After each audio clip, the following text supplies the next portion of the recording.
السلام علیکم ویورز، میں ناز شاہ آپ کے ساتھ ہوں۔ میں آج آپ کے ساتھ شیئر کروں گی کہ رسول اللہ صلی اللہ علیہ وآلہ وسلم کا مذاق اڑانے والوں کی اموات کیسے ہوئیں اور ان کی زندگی میں انہیں کیا کیا اذیتیں جھیلنا پڑی، میں آج آپ کے ساتھ شیئر کرتی ہوں۔ ان میں جو رسول اللہ کو مذاق اڑانے والے تھے ان میں ایک شخص ابی بن خلف بھی تھا۔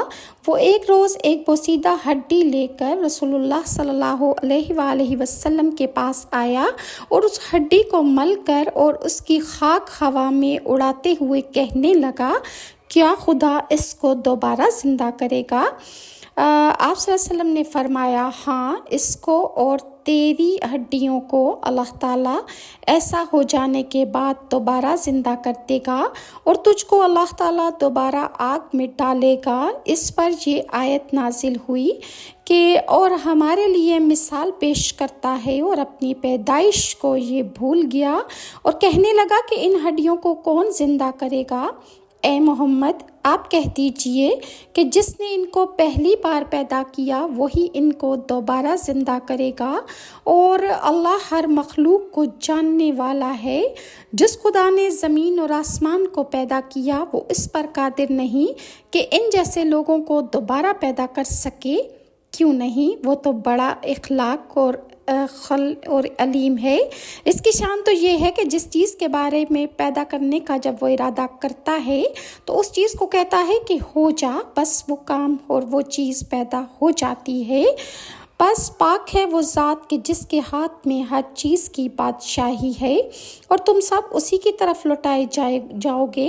ابی بن خلف جنگ احد میں مارا گیا اور امیہ بن خلف نے حضرت سعد بن معاذ رضی اللہ عنہ سے یہ سنا کہ رسول اللہ صلی اللہ علیہ وسلم نے اس کے قتل کی پیشن گوئی فرمائی ہے تو وہ حواس باختہ ہو گیا، اس کے ہوش اڑ گئے اور وہ فوراً اپنے گھر چلا گیا اور اپنی بیوی سے کہنے لگا کہ اے ام صفوان، تم نے کچھ سنا ہے کہ آج سعد نے میرے بارے میں کیا کہا ہے؟ اس کی بیوی نے پوچھا کہ انہوں نے تمہارے بارے میں ایسا کیا کہہ دیا کہ تم اتنے خوف زدہ ہو؟ امیہ نے کہا کہ مجھے سعد نے کہا ہے کہ محمد صلی اللہ علیہ وسلم نے اس بات سے مطلع کیا ہے کہ وہ مجھے قتل کر دیں گے۔ قسم خدا کی میں تو آج کے بعد کبھی مکہ سے باہر جاؤں گا ہی نہیں۔ وہ دشمنان خدا اور رسول اس بات سے بخوبی آگاہ تھے کہ جناب رسالت مآب صلی اللہ علیہ وسلم کی زبان وحی سے نکلی ہوئی کوئی بات رد نہیں ہوتی اور وہ ہر صورت پوری ہو کر رہتی ہے، لہٰذا اس نے حضرت سعد بن معاذ رضی اللہ عنہ کی بات کو سرسری نہ لیا بلکہ پوری سنجیدگی سے اس بات پر غور کیا اور اس نے حفاظتی اقدامات کا سوچا، لیکن اللہ تعالیٰ کی تقدیر کا لکھا ہوا کون ٹال سکتا ہے؟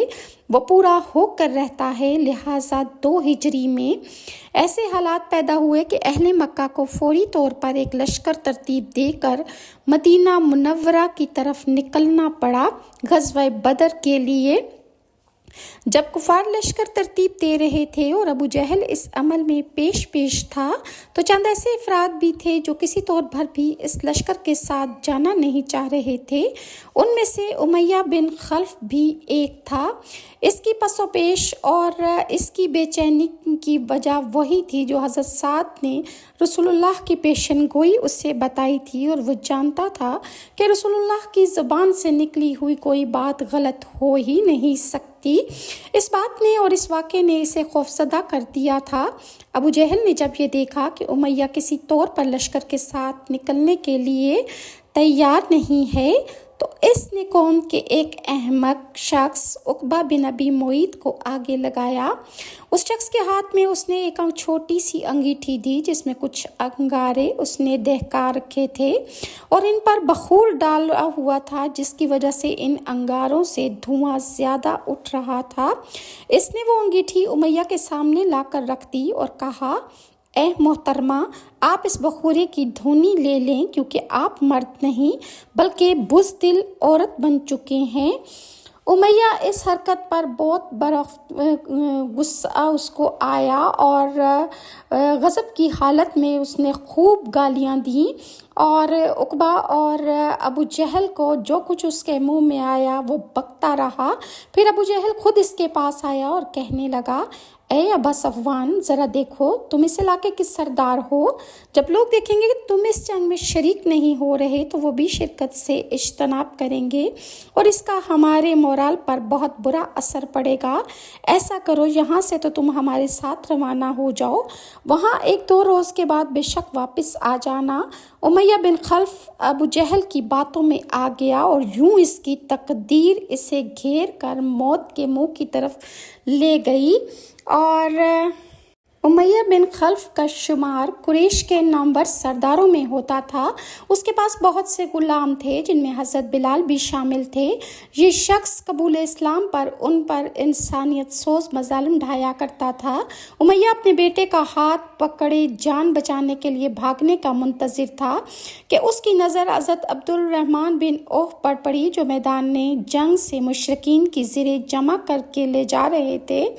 امیہ نے ان سے جان بچانے کی درخواست کی۔ عبد الرحمن بن عوف نے اپنی زریں وہیں زمین پر پھینکی اور دونوں کو اپنی تحویل میں لے لیا اور باپ بیٹا کو لے کر چل پڑے۔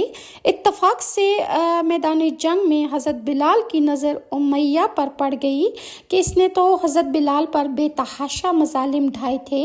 انہوں نے انصار کے چند نوجوانوں کو ساتھ لیا اور اس پر حملہ کر دیا۔ پہلے حضرت بلال نے امیہ کے بیٹے کو قتل کیا اور پھر امیہ کو بھی مار ڈالا۔ ابو جہل اپنے غلاموں کے جھمگھٹے میں آگے بڑھا۔